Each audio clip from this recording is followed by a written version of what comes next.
ઋષિ બહુ સુંદર રીતે સમજાવી રહેલા છે. નચિકેતા આજે છે નાનું બાળક, હવે એકદમ નાનો એ નાનો બાળક નચિકેતા એને યમરાજા સમજાવે છે આટલો અદ્ભુત મંત્ર કે પરાંચિખાની વ્યતુણત સ્વયંભૂ તસ્માત પરાંગ પશ્યતિ નાંતરાત્મન કશ્ચિત ધીર પ્રત્યેગાત્માનમ એક્ષત આવૃત્ત ચક્ષુ અમૃતત્વમ ઇચ્છન. કે હે બેટા, સ્વયંભૂ પરમાત્માએ, ભગવાન કોઈનાથી ઉત્પન્ન થતા નથી, સ્વયંભૂ એટલે કે પોતાની જાતે જ રહેલા છે. ભગવાનને કોઈ ઉત્પન્ન નથી કરતા, ભગવાન છે જ. એટલે કે સ્વયંભૂ પરમાત્માએ આ ઇન્દ્રિયોને બહાર તરફ મુખવાળી કરી અને હણી નાખી છે. તેથી એ બધું બહારનું જ જુએ છે, પરંતુ અંદરનું ઇન્દ્રિયો એ જોતી નથી. આવૃત્ત ચક્ષુ કોઈક ધીર, આવૃત્ત ચક્ષુ જેને ચક્ષુને આવરણ આપી દીધેલું છે, એટલે કે જેની આંખ બંધ થઈ ગઈ છે. બહારથી જોવાનું બંધ કરો તો અંદર દેખાશે, અને બહારથી જોવાનું ચાલુ રાખો તો અંદર કંઈ ન દેખાય. એટલા માટે આવૃત્ત ચક્ષુ, જેને ચક્ષુઓને આવરણ આપેલું છે, અને એવો કોઈક ધીર પ્રત્યેગાત્માનમ એક્ષત, પોતાની અંદર રહેલો જે આત્મા, એ આત્માને જોવા માટે ઈચ્છા કરે અને એની અંદર રહેલા પરમાત્માને પ્રાપ્ત કરવાની ઈચ્છા કરે અને મોક્ષ મેળવવો છે આવી ઈચ્છા એને જાગૃત થાય એવો કોઈક ધીર, સ્થિર અને આ લોકની અંદર 100 વર્ષની જિંદગીમાં જેને કામ પતાવી દેવું છે એવો, મોટા ભાગના 50 વર્ષે નવરા થાય છે, ત્યાં સુધી નવરા જ નથી થતા. 50 વર્ષથી તમે જોજો, કોઈ પણ માણસ હોય એ કરે શું? આ નાના નાના છોકરાઓ છે, અત્યારે સ્કૂલની અંદર ભણે છે. સ્કૂલની અંદર ભણતા ભણતા જ્યારે 12મું ધોરણ આવે ત્યારે જબરજસ્ત મહેનત કરી અને સારા ટકા લઈ આવે. પછી ડૉક્ટર કે એન્જિનિયર કે MBA ડિગ્રી માટે પ્રયત્ન કરે અને કોલેજની અંદર દાખલ થાય. કોલેજની અંદર 3-4 વર્ષ સુધી ભણે એટલે એને ગ્રેજ્યુએશન કરેલું ગણાય, કે એને ડિગ્રી મળે. પછી 2 વર્ષ બીજા કરે એટલે માસ્ટર ડિગ્રી પ્રાપ્ત કરે, અને 2 વર્ષ ઓર કરે એટલે એને PhDની ડિગ્રી પ્રાપ્ત થાય. એટલે 12 ને 5 17, 17 ને 3 20, 20 ને 2 22, અને PhDના 2 ગણો એટલે 22 ને 2 24, અને 1 વર્ષ કંઈક નોકરી શોધવામાં નામ તેમ. એટલે 25 વર્ષ એના પૂરા થાય ત્યારે એ વ્યક્તિ નોકરી શોધી શકે. હવે નોકરી અથવા તો બિઝનેસ એને શોધેલો હોય અને જ્યારે પ્રાપ્ત થઈ જાય પછી શું કરે? પૈસા કમાય. પછી પૈસા ભેગા કરવાનો પ્રયત્ન કર્યા રાખે. અને પૈસા કોના માટે ભેગા કરે? તો કે હવે લગ્ન કરે. લગ્ન થાય ને 25 વર્ષની ઉંમરે, 25 લગ્ન થાય. લગ્ન થાય એટલે તમે 2 પગમાંથી 4 પગવાળા થયા.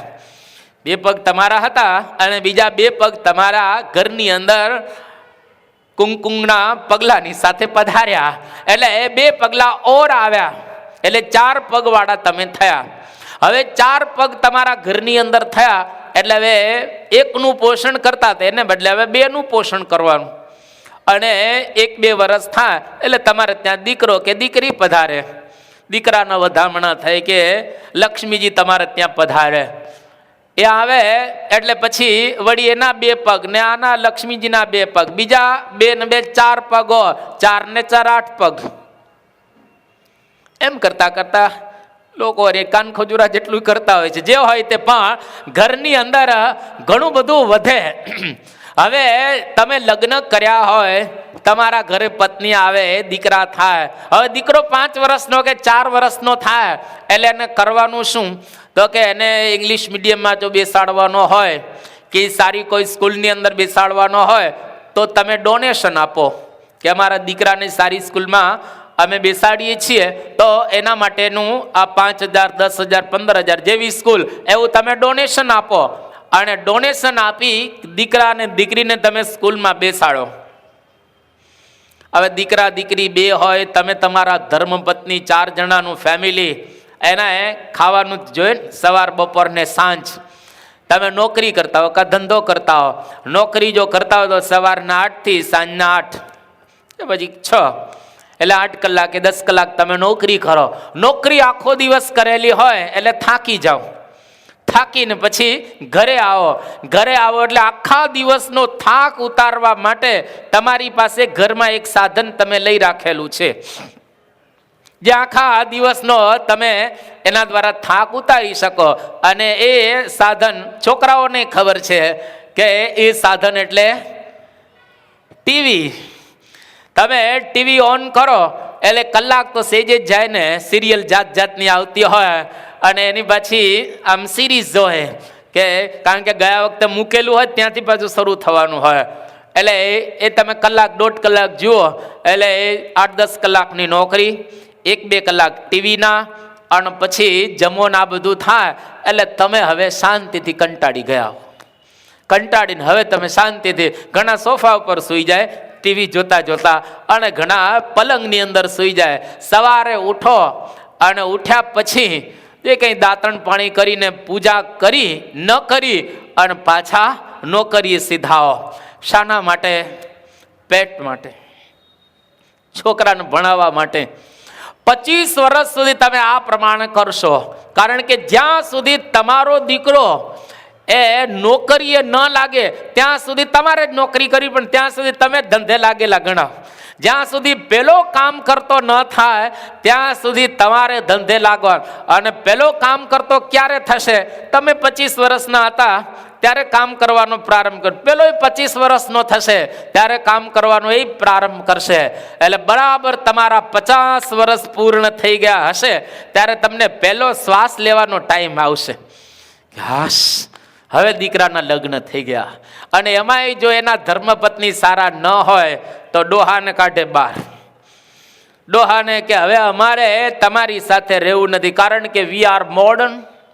અમે જરા મોડર્ન છીએ બટ નોટ સિવિલાઇઝડ.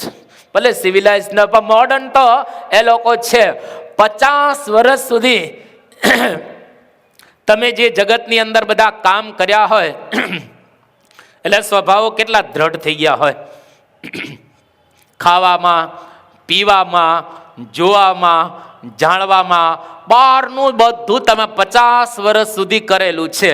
અને એમાં આ લબક જબક કલાક અઠવાડિયાની સાંભળવામાં આવે કે કશ્ચિત ધીર પ્રત્યેગાત્માનમ એક્ષત આવૃત ચક્ષુ અમૃતત્વમ ઈચ્છન. અહીંયા આગળ જ તમને આ સાંભળવા મળે કે કોઈ ધીર પુરુષ એવો રહેલો છે કે જેની ચક્ષુ બહારથી જોતી બંધ થઈ ગઈ છે, જેના કાન બહારનું સાંભળવા માટે બંધ થઈ ગયા છે, જેની જીભ બહારના ટેસ્ટ લેવાનું એને છોડી દીધું છે, જેના હાથ બહારનું કામ કરવા માટે હવે ઉદ્યત થતા નથી, જેના પગ બહારનું કંઈ મેળવવા માટે ચાલતા નથી.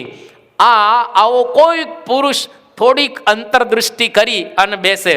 રવિન્દ્રનાથ ટાગોર, એમનો પુત્ર રવિન્દ્રનાથ ટાગોરને કહે છે કે પપ્પા મારે કલાકાર થવું છે.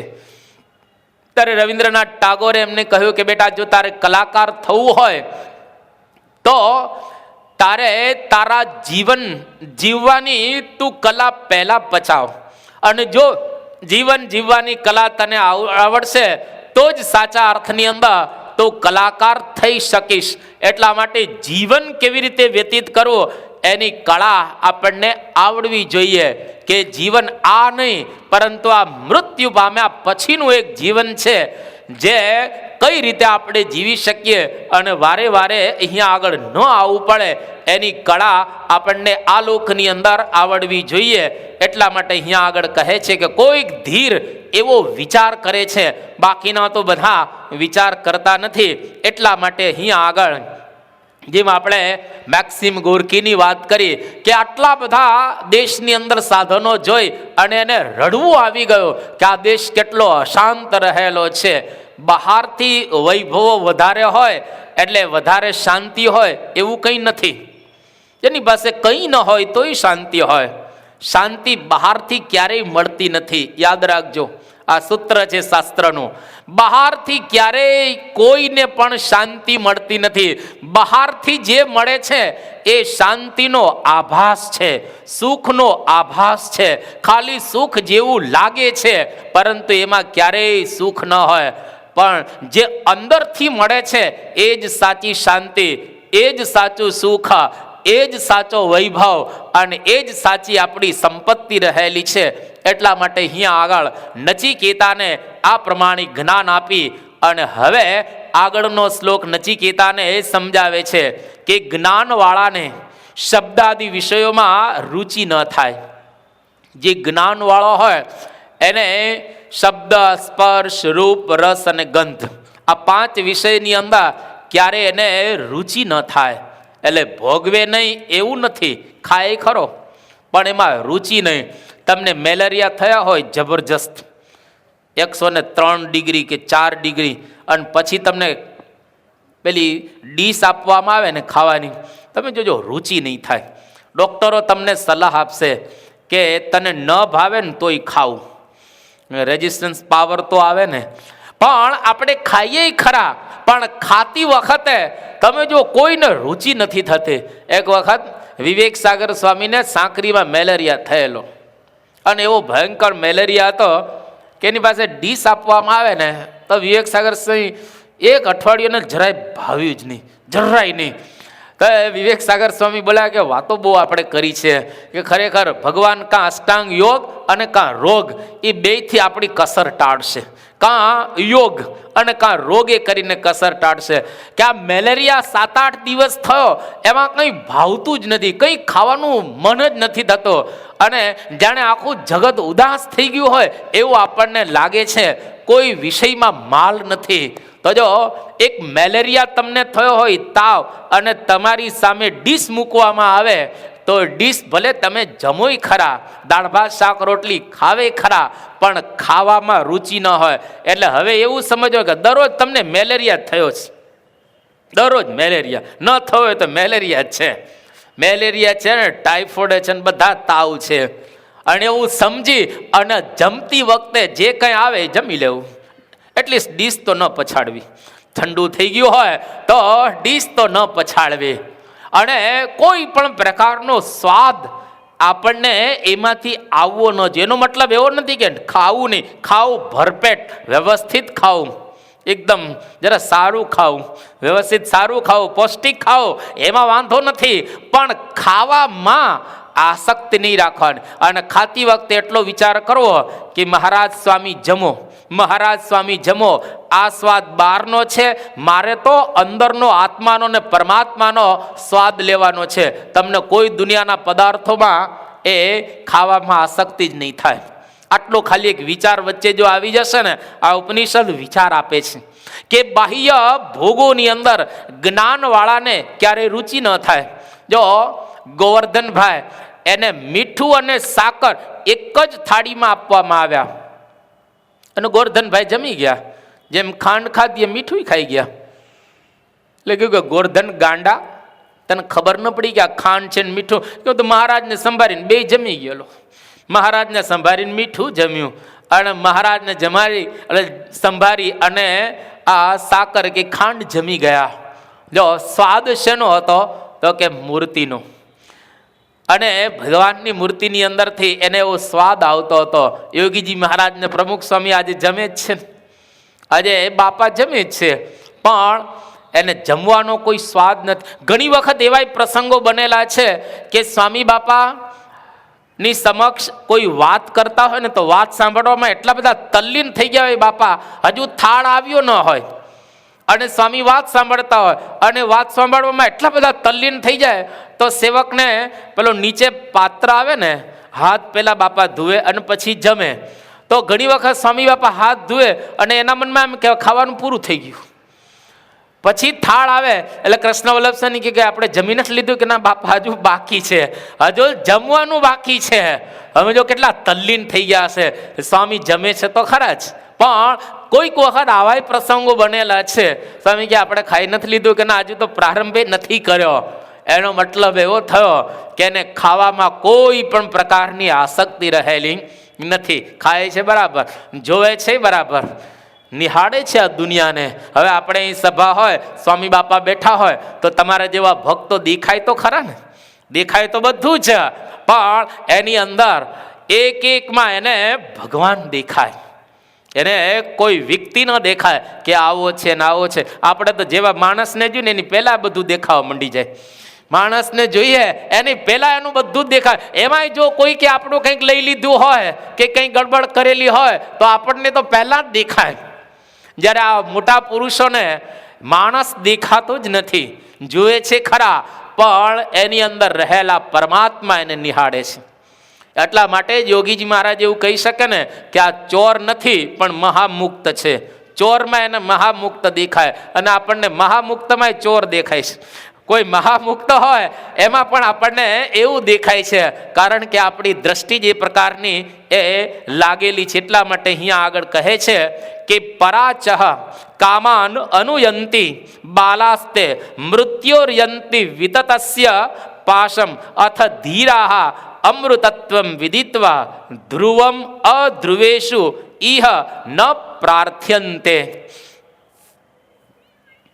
અહીંયા આગળ બાલાસ્તે, બાલાનો અર્થ એક મૂર્ખાઓ બતાવવામાં આવેલો છે કે જે મૂર્ખાઓ છે એ બાહ્ય ભોગમાં રચ્યા પચ્યા રહે છે અને મૃત્યુના બંધનની અંદર પડે છે.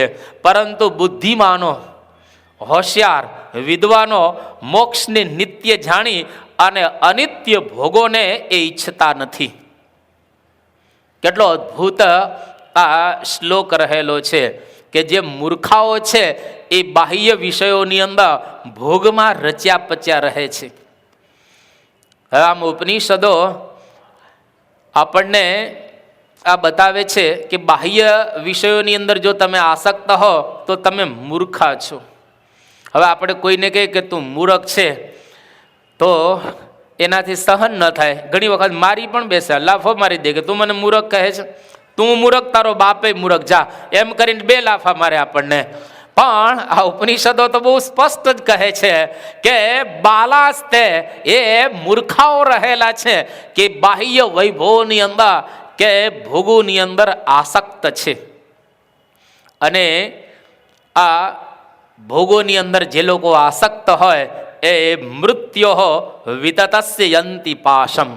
જે વિતતસ્ય મૃત્યો, મૃત્યુએ જે પાશ ફેલાવેલો છે બધી જગ્યાએ, મૃત્યુ બધી જગ્યાએ છે, એના બંધનની અંદર વારે વારે આવી જશે.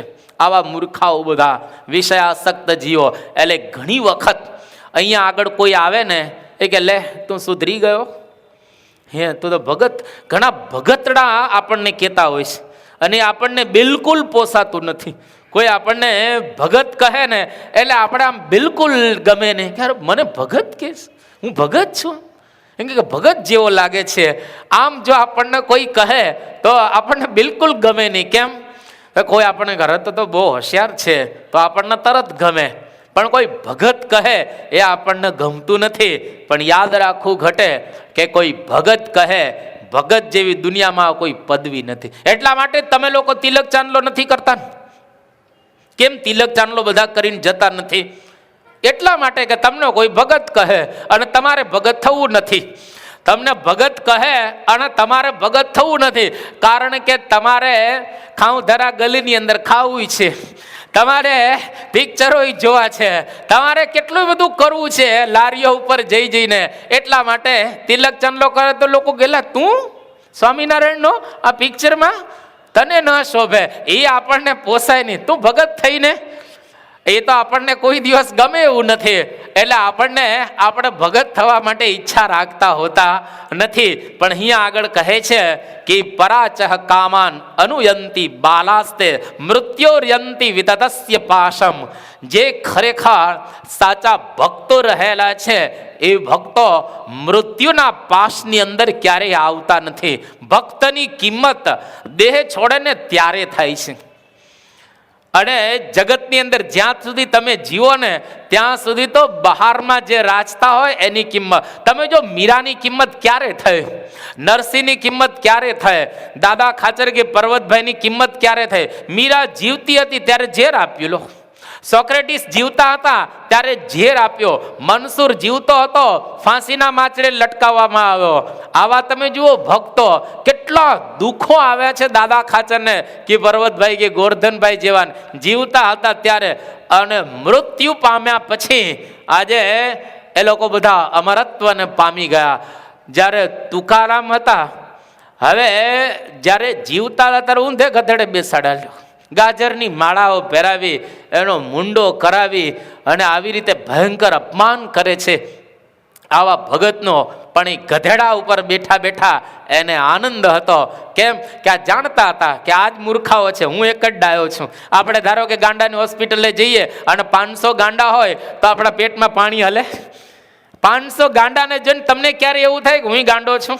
આપણે એમ થાય કે 500 ગાંડા છે ને હું એકલો જ ડાયો છું. એ લોકોની મસ્તી જોઈને આપણને આનંદ આવે કે આ બધા જ ગાંડા છે. એમ જે ભક્તો છે ને એ આપણને એવા જ કે આ જ મૂર્ખાઓ બધા છે. ભક્તો જ્યારે જુએ ગાંડાની વણઝાર, આ તો ગાંડાની વણઝાર, ગાંડાની વણઝાર છે કે જુનાગઢનો નરસૈયો ગાંડો અને રાજસ્થાનની મીરા ગાંડી, કે આ બધા ગાંડા.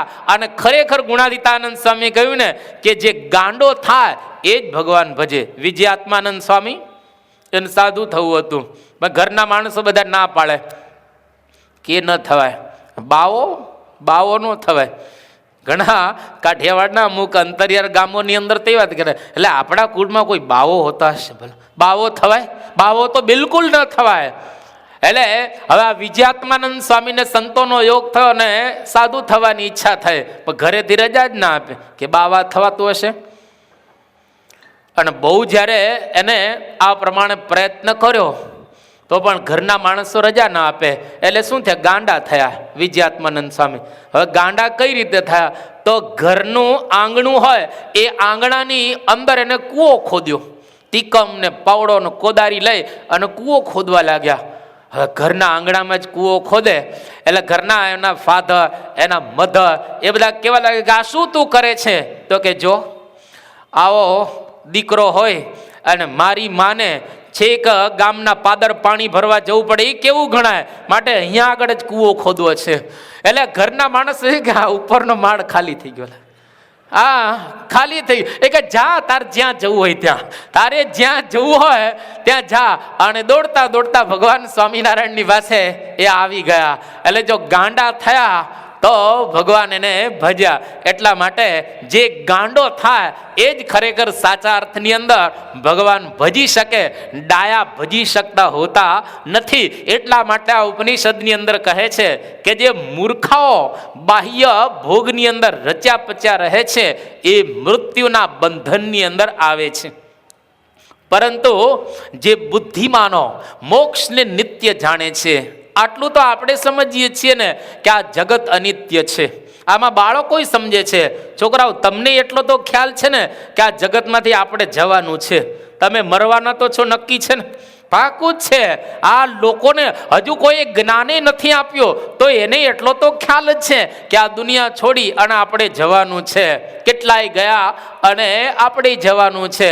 કે કુંભકર્ણને રાવણ સરખા કાયા મૂકી ચાલ્યા જી, કડિયા છડિયા બળિયા ચાલ્યા, હાથ ઘસીને ઠાલાજી, સુરાસુરને ઇન્દ્રચંદ્ર અવનીતે પણ જાશેજી, દાનવને માનવ મરવાના કહ્યું છે નારણ દાસેજી. સુર અસુર ઇન્દ્ર ચંદ્ર કે માનવ દાનવ બધા જ હાથ ઘસી ઘસી અને આ લોકમાંથી વિદાય લઈ લઈને ગયા. એટલે બહારના ભોગો ભોગવતા ભોગવતા એક અંતરદૃષ્ટિ એવી રાખવી કે આનો ત્યાગ કરી અને મારે ઉપર જવું છે. ઉપર એટલે ક્યાં? ધ્રુવમ અમૃતત્વમ વિદિત્વા. ધ્રુવમ એટલે સ્થિર, અમૃતત્વમ એટલે મોક્ષ. મોક્ષ એક સ્થિર છે. ભગવાન સ્થિર, ભગવાનનું અક્ષરધામ આ પણ સ્થિર રહેલું છે. ત્યાં મારે પહોંચવું છે, આને આ દેહે પહોંચવું છે. પણ વિષયોમાં રાંચું નથી. એક વખત મૂળ ન્યુઝીલેન્ડના, એનું નામ એલિસ્ટા લેશકોવાચ, આટલું મોટું નામ છે, એલિસ્ટા લેશકોવાચ એ નામનો એક ભાઈ, જેમણે 9 સ્ત્રીઓની સાથે લગ્ન કરેલા, એટલે 9 પત્નીઓ હતી. અને આ 9 પત્ની થકી એમને 63 બાળકો થયા. એમાં સૌથી નાનો બાળક 4 મહિનાનો હતો અને સૌથી મોટો બાળક એ 16 વર્ષનો હતો. 1993ના એક મેગેઝિનની અંદર આ ભાઈની વાત આવેલી. એને 63 બાળકો ઉત્પન્ન કર્યા, જન્મ્યા, અને આ 63 બાળકોની સાથે એના આખા ફેમિલીનો એક ફોટો પાડ્યો. ફોટો પાડ્યા પછી એ માણસ એવો વિચાર કરે છે કે આ મારા એકને લઈ અને આ 63 આ બાળકો થયેલા છે. અને વિષયો, કારણ કે 9 પત્નીઓ, એટલા બધા વિષયો ભોગવીને થાકી માણસ ગયો. એને વૈરાગ્ય ઉત્પન્ન અંદરથી થાય, છોડતો નથી, પણ અંદરથી એને પસ્તાવો થાય છે કે આ બધું જ મેં ખોટું કર્યું છે અને આ મારે ન કરવું જોઈએ. એનાથી પણ એક આગળ માણસ પાકિસ્તાનનો, જેનું નામ જીનત અલી, એને 120 પત્નીઓ હતી, મુસલમાન, 120 પત્નીઓ. હવે 120 પત્નીઓ એક ઘરમાં જ રહેતી હતી. ઘર મોટું હતું, દરેક પત્ની એક એક કમરામાં રહે, એટલે 120 કમરાની અંદર કહેતા ઓરડામાં આ એની પત્નીઓ રહેતી હતી. હવે એક વખત કંકાસ થયો, અંદરો અંદર વાસણ તો ખખડે જ ને, એટલે બધી પત્નીઓ અંદરો અંદર ઝઘડે છે. અને એવો ઝઘડો જબરજસ્ત થયો એટલે જીન્નત અલીએ વિચાર કર્યો કે આ બધી પત્નીઓ અંદરો અંદર ઝઘડે છે, તમારે તલાક આપી દેવા છે. એટલે પહેલી રાખી ને છેલ્લી રાખી, બાકી 118ને વિદાય આપી દીધી. કે આ નકામું માથાકૂટમાં હું પડ્યો, 118ને વિદાય આપી અને પહેલી ને છેલ્લી 2 પત્નીને રાખે છે. અને આટલા બધા ભોગો ભોગવ્યા તો એને એવો અંદરથી એક અહેસાસ થયો કે આમાં કંઈ માલ રહેલો નથી, આમાં કોઈ પણ પ્રકારનું સુખ રહેલું નથી. જો બહારના વૈભવને ભોગવતા માણસને ઉલટી થાય છે, માણસને અંદરથી એક જાતનો કંટાળો આવે છે, પરંતુ મજબૂર માણસ હોય છે. કારણ કે એક વખત સંસારમાં ઘૂસી ગયો એટલે માણસ મજબૂર થઈ ગયો. એટલે હવે એને દોડ્યા સિવાય છૂટકો જ નથી, એને દોડવું જ પડે. તમારી ઈચ્છા હોય કે ન હોય, તમારે ચાલવું જ પડે. એક વખત લગ્ન કર્યા એટલે હવે તમે ધંધે લાગી જ ગયા. હવે તમારે સાધુ થવું હોય તો પેલા કરતા હવે તો એ નથી કરતા. પહેલા નિષ્કુળાનંદ સ્વામી આવ્યા હતા, કેટલા બધા સંતો આવેલા, એ લગ્ન કરીને. અને 81માં પણ એવા 2-3 સંતો હતા જે લોકોએ લગ્ન કરેલા અને પછી બાપાએ એમને દીક્ષા આપેલી. પણ હવે તો બિલકુલ ના પાડવામાં આવે છે, જો તમે લગ્ન કર્યા હો તો ઘરે જ રહેજો, તમે પ્રેમથી હવે સાંખ્ય શાસ્ત્રને અનુસરી અને ત્યાં રહો. એટલે હવે તમે ઘરે રહ્યા હો એટલે સ્વાભાવિક રીતે ઘરની અંદર બધા ભેગા રહેતા હો એટલે ત્યાં આગળ તમારે કમાવાનું થાય. અને તમારી ઈચ્છા હોય ભગવાન ભજવાની તો પણ અઘરું પડે, પરંતુ આપણા માટે મહારાજે સહેલું કર્યું છે. ગુણાતીતાનંદ સ્વામીએ શું કીધું કે બીજે જે કામ એક કલ્પમાં થાય એ કામ આપણે અહીં આગળ એક દિવસમાં કરી શકીએ. એટલે કે બહાર 8 અબજ અને 64 કરોડ વર્ષ કોઈ સાધના કરે એટલી જ સાધના અહીં આગળ એક દિવસમાં થઈ શકે છે. કારણ આપણી પાસે પ્રમુખ સ્વામી મહારાજ છે. બહાર તમે આટલી સાધના કરો અને જે પ્રાપ્ત થાય ફક્ત એક જ દિવસમાં, અને એમાંય યોગી બાપાએ કન્સેશન આપ્યું, એમાંય કન્સેશન લો, એક દિવસમાં કન્સેશન. કયું કન્સેશન આપ્યું કે આપણે રવિવારની સભામાં કે સભાની અંદર આવું 2 કલાક, તો અહીંયા આગળ આપણે શનિવારની સભામાં આવીએ છીએ, અહીંયા આગળ 2 કલાકની અંદર કેટલું કામ થશે તો કે બહાર 8 અબજ અને 64 કરોડ વર્ષ કોઈ સાધના કરે એ કામ અહીં આગળ આ શનિવારની સભામાં 1.5 કલાકમાં પૂરું થઈ જાય. એટલે આ કેટલી અગત્યની સભા કહેવાય. એટલે ભલે તમે આખું અઠવાડિયું કામ કરતા હોય સવારથી સાંજ સુધી, કંઈ વાંધો નહીં, પણ શનિવારે યાદ કરીને આવી જાઓ, શનિવારે યાદ કરીને આવી જાઓ.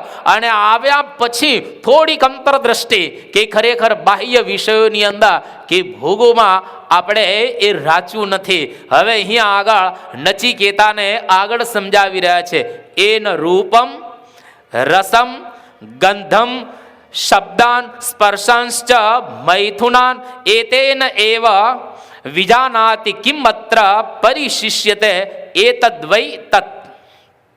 બહુ નાનકડો શ્લોક પણ સારો અહીંયા આગળ શ્લોક સમજાવે છે કે એન અર્થાત જે આત્માના અંતર્યામી રહેલા છે એવા પરમાત્મા, જે પરમાત્માના અનુગ્રહથી માણસ આલોકની અંદર શબ્દ સ્પર્શ રૂપ રસ અને ગંધ એ પાંચે પાંચ પ્રકારના વિષયોને ભોગવી શકે છે. આ પરમાત્માના અનુગ્રહથી, એની ઈચ્છાથી. અને જો એનો અનુગ્રહ ન હોય તો કોઈ પણ માણસ આ લોકની અંદર વિષયો ભોગવી ન શકે. એ પરબ્રહ્મના અનુગ્રહથી જ આ લોકમાં હવે આપણે શું બાકી છે તો કે એ જ તે પરમાત્માને મેળવવાના બાકી છે. એટલે આત્માને જાણ્યા પછી પરમાત્માને જાણવાના બાકી રહે છે. જે પરમાત્માના અનુગ્રહથી કે ઈચ્છાથી જ આપણે આ વિષયોને ભોગવી શકીએ છીએ. જો એમની ઈચ્છા ન હોય તો જોઈ ન શકીએ. ઘણા તમે જોજો જન્મથી જ અંધ હોય છે, એનો જન્મ થાય ત્યાંથી જ આંધળા, પરમાત્માની ઈચ્છા નથી કે જોઈ શકે. ઘણાને વચ્ચેથી ભગવાન આંખ લઈ લે, પરમાત્માની ઈચ્છા એવી રહેલી છે કે હવે એને મારે બહારનું બતાવવું નથી. ઘણા માણસ જન્મથી જ બહેરા હોય, એને સંભળાય જ નહીં. અને જે માણસ જન્મથી બહેરો હોય એ મૂંગો હોય, કારણ કે સાંભળે તો બોલી શકે ને. એટલે એ પરમાત્માની જેવી ઈચ્છા કે આ માણસને મારે કંઈ સાંભળવા નથી દેવું, એને કંઈ મારે બોલવા નથી દેવું. એટલે એ પહેલેથી જ ભગવાન એને મૂંગા અને બહેરા બનાવે. ઘણા માણસ જ્યારે જન્મે ને ત્યારથી જ એના અવયવો એ કામ કરતા ન હોય, ન હાથ કામ કરે કે ન પગ કામ, એને ઉપાડીને જ મૂકવા પડે ખાટલા ઉપર, એને ઉપાડીને જ બધી ક્રિયાઓ કરાવવી પડે. ભગવાનની ઈચ્છા છે કે હાથ હવે મારે એને કંઈ કરવા નથી દેવા, પગ એના બીજે ક્યાંય જવા નથી દેવા. આ જે કંઈ દુનિયામાં સારું કે નરસું દેખાય છે એમાં પરમાત્માની ઈચ્છા ભળેલી છે. એટલે આપણે બૌદ્ધિક છીએ, તરત જ આપણને પ્રશ્ન થશે કે ભગવાનની આવી ઈચ્છા હોઈ શકે ખરી? ભગવાન તો સારું જ ઈચ્છે ને. કોઈ માણસ આંધળો હોય, બેરો હોય, લૂલો હોય, લંગડો હોય, જેના હાથ ન હોય, પગ ન હોય, આવાને કેમ ભગવાન ઉત્પન્ન કરતા હશે? પરંતુ એની પાછળ એક વિચાર કરો, કારણ કે ભગવાન જે કરતા હશે ને સારું જ કરતા હશે. આ પહેલું વાક્ય મનમાં ગોખી નાખો કે ભગવાન જે કરતા હશે એકદમ સારું જ કરતા હશે, કારણ કે એના દ્વારા એ વ્યક્તિ બીજી દિશામાં જવાનો હોય તો એની દિશા ભગવાન પહેલેથી બંધ. એ વધારે ખરાબ થવાનો હોય સાંભળીને, જોઈને વધારે એને નુકસાન થવાનું હોય, એટલે ભગવાન પહેલેથી જ આ બધી ઇન્દ્રિયોના બારા છે એના માટે બંધ કરી દે છે. પણ ભગવાન કોઈ દિવસ કોઈનું બુરું કરતા હોતા નથી, હંમેશા સારું જ કરે છે. પણ આપણને એવું સમજાતું હોતું નથી. અને આ સમજવું એ જ ખરેખર આ અધ્યાત્મ સાધના બતાવવામાં આવેલી છે. એટલા માટે આત્માને જો આપણે જાણીએ તો આત્માની અંદર રહેલા જે પરમાત્મા એતેન એવ વિજાનાતિ, આના દ્વારા જ આપણે આત્માને જાણી શકીએ. એટલે કે પરમાત્મા દ્વારા જ આત્માને જાણી શકીએ. અને આત્માને જાણ્યા પછી બાકી શું રહે છે તો કે અંદર રહેલા પરમાત્મા એને જાણવાના બાકી રહે છે. ઘણા બધા લોકો આત્માને જોતા હોય સારી રીતે. મહારાજના વખતમાં સ્વરૂપાનંદ સ્વામી હતા, આત્માને દેખતા હતા. આત્મા દેખાય, આપણા હૃદયની અંદર રહેલો પ્રકાશ રૂપે આત્મા આપણને અનુભવાય. અને જે દિવસે એનો પ્રકાશ દેખાય ને એ જે આનંદ થાય એની કોઈ સીમા નહીં. પણ એ આનંદ ઓછો છે. અને એની અંદર રહેલા પરમાત્મા દેખાય તો એ આનંદનો ક્યારે અવધિ ના આવે, એટલો બધો એમાંથી આપણને એ આનંદ પ્રાપ્ત થાય. તો આત્માને જોયા પછી પણ પરમાત્માને જોવાના બાકી છે. એટલા માટે તમે જો જૈન ધર્મ અને બૌદ્ધ ધર્મ, આ ભારતના બે અહિંસક ધર્મ છે. બંનેની ઉત્પત્તિ ભારતમાંથી ને થયેલી છે. અને આ બે ધર્મના આદ્ય સંસ્થાપક હિન્દુઓ હતા. એક મહાવીર સ્વામી ક્ષત્રિય હતા, હિન્દુ, અને બુદ્ધ ભગવાન સિદ્ધાર્થ એ પણ હિન્દુ હતા, ક્ષત્રિય હતા. અને બંને જણા આ પ્રમાણે ભારતની અંદર થતા જે હિંસાના પ્રસંગો જોઈ અને એને હૃદયની અંદર કરુણા ઉત્પન્ન થઈ. એકે જૈન ધર્મનું સ્થાપન કર્યું અને એકે બૌદ્ધ ધર્મનું સ્થાપન કર્યું. બે મહાપુરુષો એક કાળની અંદર થઈ ગયા અને બે કરુણાના અવતાર ગણાય, બે અહિંસક. પરંતુ એ બંને જણાને આત્માની અનુભૂતિ પૂર્ણ થઈ. પરમાત્માનો બંને જણાએ આ પ્રમાણે વિરોધ કર્યો. પરમાત્માને બેમાંથી એકેય ધર્મ સ્વીકારતા નથી. પણ આત્માની અંદર એટલો બધો એને આનંદ પ્રાપ્ત થયો કે ત્યાં આગળ સ્થિર થઈ ગયા અને એની ઉપરનું સ્ટેપ છે એ ઉપરનું સ્ટેપ આ પ્રમાણે ભૂલી ગયા બે ધર્મ. તો આત્માનો કોઈને આનંદ આવે, કેટલા એવા હોય કે ગિરનારની ગુફામાં કે હિમાલયની તળેટીની અંદર પડ્યા હોય, જે લોકો આત્માના સુખની અંદર રાસ્તા હોય, એમાં ખૂબ આનંદ આવે. પરંતુ એની ઉપર એક સ્ટેપ રહેલું છે પરમાત્મા. આપણે ત્યાં સુધી પહોંચવાનું છે. જ્યારે આત્માનો પ્રકાશ દેખાય ને અંદર, ત્યારે એટલો બધો આનંદ થઈ જાય. દુનિયાના બધા જ વિષયો એક બાજુ મૂકવામાં આવે ને, અને એક બાજુ આત્માના સુખનો લેશ, એટલે કે ખાલી આમ ઝબકારો સેજ થાય. અનંત કોટી બ્રહ્માંડોના સુખ એને કચરા તુલ્ય લાગે. તો એ કેટલો આત્માનો આનંદ હશે. અને એના કરતાં એ પરમાત્માનું જ્યારે સુખ આવે ત્યારે આપણા શાસ્ત્રો કહે છે, યતો વાચો નિવર્તન્તે અપ્રાપ્ય મનસા સહ. જ્યાંથી મન સાથે વાણી એ પાછી વળી જાય. વાણી પછી એનો વર્ણન ન કરી શકે એટલો બધો જબરજસ્ત પરમાત્માનો એક આનંદ છે. અને એ આનંદમાં આપણને ગરકાવ કરવા માટે જ આ પ્રમુખ સ્વામી મહારાજ 88 વર્ષની ઉંમરે આખા વિશ્વની અંદર વિચરણ કરે છે કે હું જે સુખ લઉં છું, આ સુખ મારે બીજાને આપવું છે. કેટલા ઉદાર કહેવાય. તમારી બાજુમાં કોઈ બીજી દુકાન હોય તો તમે એવો ઉદાર ભાવ રાખો કે નાના ઘરાક તું જ્યાં, મારે તો ચાલશે.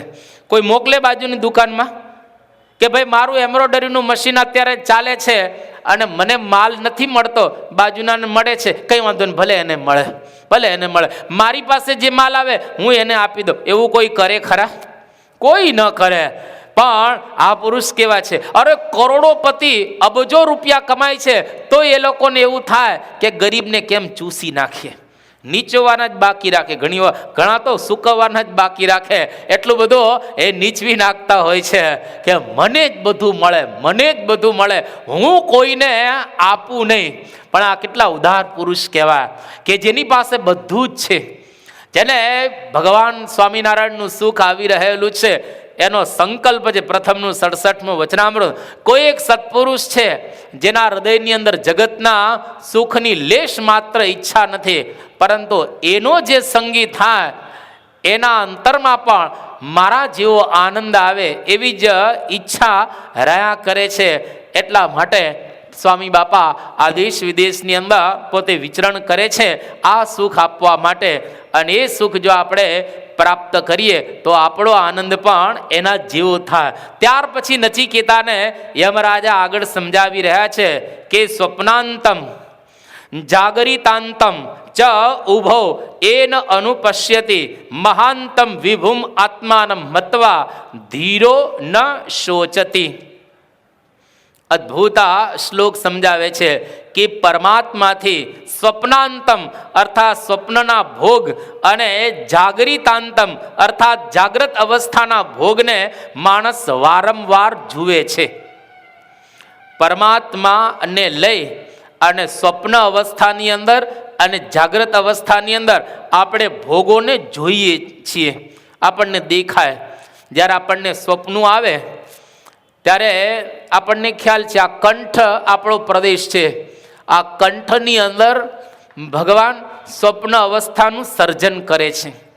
સ્વપ્ન બહુ લાંબા નથી હોતા, બહુ ટૂંકા હોય છે. આપણને દેખાય છે લાંબા, પણ મેક્સિમમ એ કહે છે કે 2.5 કે 5 મિનિટના સ્વપ્ન હોય છે, પણ આપણને એમાં વર્ષો વિતાવી દીધા હોય છે. એક વખત ભગવાન કૃષ્ણ અને સુદામા બે બેઠેલા. સુદામાએ ભગવાનને કહ્યું કે ભગવાન તમારી માયા બતાવો ને. કૃષ્ણ ભગવાન સુદામાને કે આ જોવા જેવી નથી, તું જે કંઈ કરે છે કર, આ માયા જોવા જેવી નથી. કે ના ભગવાન એક વખત તો બતાવો. ભગવાન કે સારું, કોઈક વખત બતાવીશું. અને ભગવાનને સુદામા બે જણા સ્નાન કરવા માટે ગયા યમુના મૈયાના ધરાની અંદર.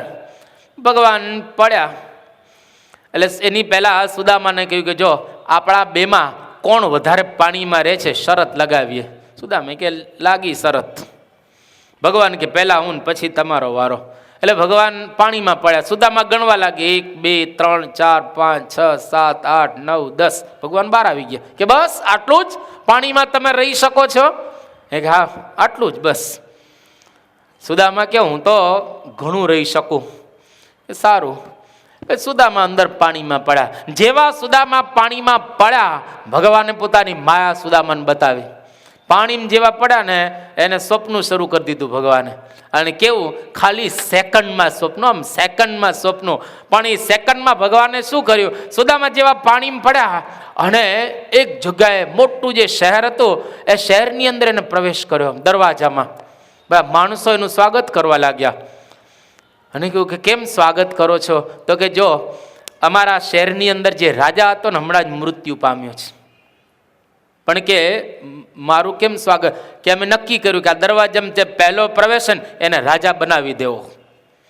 કે તો તમે અમારા આજથી રાજા. સુદામા રાજા બની ગયા અને તો સિંહાસન ઉપર બેઠા અને બધી જ રીતે એના તો દાસ વર્ષો સુધી જીવન પણ વ્યતીત કર્યું એને. પણ એ નગરની અંદર એવો નિયમ હતો કે જેમ પતિ મરે પત્ની સતી થાય. સતી થાય હવે તો રિવાજ નીકળી ગયો છે. રાજા રામ મોહન રાય મહારાજે આ નિયમ કાઢ્યો, એટલે આ રિવાજ કાઢ્યો. તો હવે એ રાજની અંદર એવો નિયમ હતો કે પત્ની મરે તો પતિને સતો થવું પડે. સતી તો થાય અને સતો થવું પડે. હવે એમાં એની રાણી મરી ગઈ. હવે રાણી મરી ગઈ એટલે એ બધાએ કહ્યું કે જો આ રાજનો નિયમ છે કે તમારે હવે સતો થવું જ પડશે. હા તો સુદામા ચિંતા કરવા લાગે કે શું કરું, મરી જશું આપણે. હવે આમાં તો પરાણે નાખવામાં આવે, એમાં કંઈ ચાલે નહીં. તમે સૈનિકોને સૈન્ય આખું તૈયાર હોય. હવે મરવાનું થયું કે નદી કિનારે એના પત્નીનું શબ લઈ ગયા અને ત્યાં આગળ આમ ચિતા ગોઠવી બરાબર રીતે. હવે ત્યાં આગળ આમ ચિતાને સળગાવવાનો સમય થયો. હવે એની ચિતા ઉપર આને પાછો મૂકવાનો, આને આમ ત્યાં આગળ ગોઠવવાનો. એટલે સુદામાને કહ્યું કે જો હવે તમારે સ્નાન કરવું હોય તો નદીમાં સ્નાન કરી લો. હવે સ્નાન કરાવ્યું સુદામાને. પછી જે કાંઈ હવે સ્નાન જ્યાં કરાવવા માટે સુદામા અંદર પડ્યા ને આ બાજુ ભગવાને માયા બંધ કરી દીધી. માયા બંધ કરી અને ભગવાન ગણવા લાગ્યા કે 3 4. ત્યાં સુદામા બહાર આવ્યા. એ કે લે હું તો 3 4 માં જ આવી ગયો. અરે 3 4 નહીં, વર્ષો વીતી ગયા અને હું સતો થવાનો હતો. હમણાં બહાર નીકળ્યો છો. તારે ભગવાને કહ્યું કે તું મને કહેતો હતો ને કે તમારી માયા ક્યારેક બતાવજો. આ મારી માયા, આ મારી માયા રહેલી છે. હજુ ખાલી તને 4 મેં ગણ્યા, એમાં તો વર્ષોના વર્ષો તે પસાર કરી નાખ્યા. ભગવાન કે આજ મારી માયા રહેલી છે અને એ માયાની અંદર હું આ બધું સૃજું છું. એ મારે લઈને તો અહીંયા આગળ ઉપનિષદો કેટલી સાક્ષી પૂરે. સ્વપ્નાંતમ એટલે કે સ્વપ્નાની અંદર જે આપણને દેખાય છે એ પણ ભગવાનની ઈચ્છાથી, અને જાગરિતાંતમ જાગ્રત અવસ્થામાં આપણને જે દેખાય છે એ પણ ભગવાનની ઈચ્છાથી બધું આપણે જોઈ શકીએ છીએ. પરંતુ મહાંતમ વિભુમ આત્માન મત્વા ધીરો ન શોચતી. ધીર એટલે કે જે ધીર પુરુષ હોય, મહાનતમ આત્માનમ વિભુમ મત્વા એટલે કે મહાન એવા, વિભુ એટલે સર્વવ્યાપક, આત્માનમ એટલે કે પરમાત્માને જાણીને, મત્વા એટલે જાણીને. જો ખરેખર એને પરમાત્મા જાણ્યા હોય કે પરમાત્મા સર્વત્ર વ્યાપક છે, પરમાત્મા મહાન છે, એનાથી બીજો કોઈ મહાન નથી, આવી રીતે જો આપણે જાણીએ તો ન શોચતી, એને કોઈ પણ પ્રકારનો શોક ન થાય. અને તમને નાનો કે મોટો કોઈ પણ ઘરમાં શોક થાય એ વખતે એટલો વિચાર કરવો કે આ ઉપનિષદનો મંત્ર આપણે સાંભળીને આવેલા છીએ કે ધીરો ન શોચતી. ધીર પુરુષને ક્યારેય શોક ન થાય. એટલે પરમાત્માને સમજવામાં કંઈક બાકી છે, નહીતર આપણા ઘરમાં શોક ન હોય. આપણા ઘરમાં લીલા લહેર હોય અને હંમેશને માને આનંદ હોય. કંઈ ન હોય તો આનંદ, કંઈ ન હોય તો એકદમ આનંદ સિવાય ઘરમાં કંઈ મળે જ નહીં. તો સમજવું કે આ ઉપનિષદનો મંત્ર આપણે આપણા જીવનની અંદર એ સાર્થક કરેલો છે. તો આટલી વાત કરીએ અને એ નચિકેતાને આ આગળ સમજાવે છે. બહુ જ ટૂંકું હવે આ રહેલું છે આ ઉપનિષદ. હવે એ 2-3 પ્રવચનની અંદર આ ઉપનિષદ પૂર્ણ થશે, કઠોપનિષદ. પણ હવે ક્લાઇમેક્સ એટલે કે ઉપરનું જ્ઞાન છે એ આપે છે. અને એમ કરતાં કરતાં નચિકેતાને એટલું અદ્ભુત આ યમરાજા જ્ઞાન આપે છે કે જેના દ્વારા એક નાનકડો બાળક બધું સમજી અને એ નાની અવસ્થાની અંદર પણ મોટા મોટા યોગીઓને શરમાવે એવો એક મહાન યોગી બની જશે. અને જેની ગાથા સમગ્ર વિશ્વની અંદર લોકો આ પ્રમાણે ગાઈ રહેલા છે. એવો એક નાનકડો તેજસ્વી બાળક, એની બુદ્ધિ તો જુઓ. આટલું સમજવા આપણે અઘરું પડે. આમાં જો થોડુંક હું અંદર ઊંડા ઉતરીને સમજાવું તો સભા શૂન્ય થઈ જાય એવી છે. પણ આ નચિકેતા એક નાનો બાળક આટલા અઘરા શ્લોકો એ સમજે છે. અને નચિકેતા એક એક શ્લોક જ્યારે સમજે, યમરાજાને આનંદ થાય છે કે આવો છોકરો મને ખરેખર ક્યાંય મળ્યો નથી. આવો મુમુક્ષુ ક્યાં મળે? આવો મુમુક્ષુ કોઈ જગ્યાએ એ મળે નહીં. તે પ્રમાણે નચિકેતાને આટલું જ્ઞાન આપે છે. અને આગળની વાતો હવે આપણે આગલા કહેતા આવતા શનિવારે એ જોઈશું. શ્રી સ્વામિનારાયણ ભગવાનની